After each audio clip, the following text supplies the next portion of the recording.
ही दिन का पहला सूरज उदित हुआ, वैसा ही कुछ अनोखा और भविष्य में तूफान लाने वाला पल अनायास ही घट गया।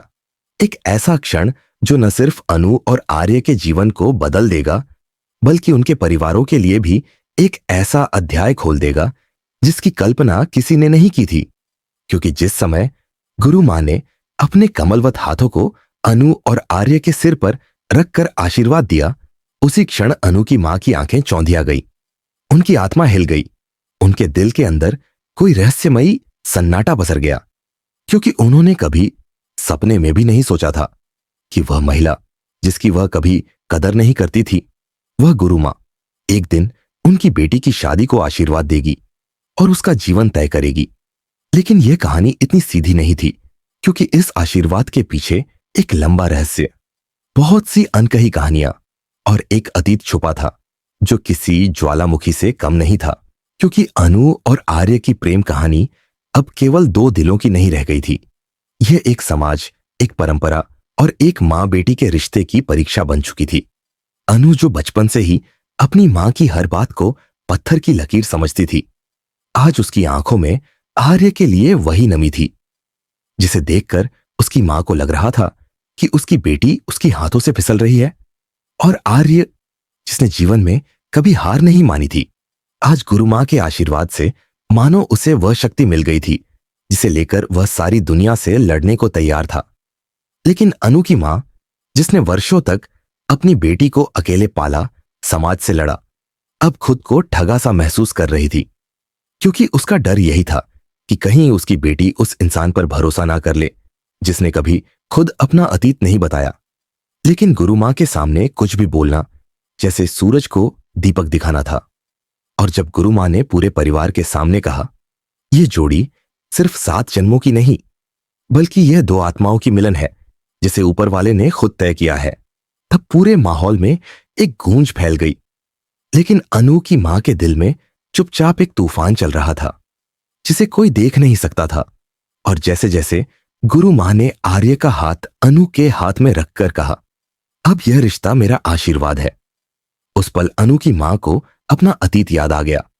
एक छुपा हुआ सच जो आज तक किसी को नहीं पता था, वही आर्य जिसे वह आज खारिज कर रही थी, कभी उनके अतीत से भी जुड़ा हुआ था।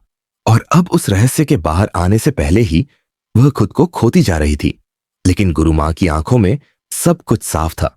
उन्होंने बहुत पहले जान लिया था कि यह रिश्ता किसी आम प्रेम कहानी जैसा नहीं, बल्कि एक जीवन का चक्र है जो अधूरा रह गया था और अब पूर्ण होने जा रहा है। और जब अनु ने धीमे स्वर में अपनी मां से कहा, मां, क्या आप मेरे लिए खुश नहीं हैं? तो वह कुछ पल के लिए मौन हो गई, क्योंकि उस प्रश्न में वह मासूमियत थी जो वर्षों से दबे उनके अपने भावनाओं को झकझोर रही थी। लेकिन उनका दिल कह रहा था कि शायद वह समय आ गया है जब उन्हें अपनी बेटी के निर्णय को स्वीकार कर लेना चाहिए। पर दिमाग अब भी कह रहा था कि कुछ तो है जो छुपाया जा रहा है, क्योंकि गुरु मां की उपस्थिति केवल आशीर्वाद तक सीमित नहीं हो सकती। उनके पास ऐसा क्या कारण था जो उन्होंने खुद इस जोड़ी को स्वीकार किया, जबकि वह केवल विशिष्ट अवसरों पर ही किसी को आशीर्वाद देती थी। तभी अनु के मामा ने धीरे से अनु की मां के कान में कहा, तुम्हें नहीं लगता कि गुरु मां की स्वीकृति के पीछे कुछ तो ऐसा है जो हम नहीं समझ पा रहे? और वह बात जैसे तीर बनकर अनु की मां के दिल में उतर गई, क्योंकि वह जानती थी कि गुरु मां बिना किसी वजह के इतनी जल्दी किसी को आशीर्वाद नहीं देती। और उनके चेहरे पर वह मुस्कान, वह स्थिरता, सब एक संकेत थे किसी बड़े रहस्य के।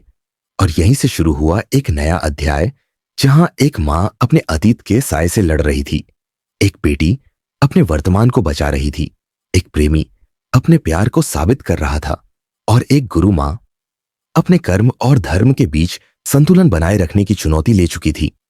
और जैसे ही गुरु मां ने दोनों का हाथ पकड़कर कहा, आज से तुम दोनों एक हो, तभी आश्रम की घंटियां तेज हो गई। हवाओं में गूंज उठी एक अनजानी शांति, और अनु की मां की आंखों से निकल गया एक आंसू, शायद कोई टूटता यकीन या शायद कोई बनता विश्वास।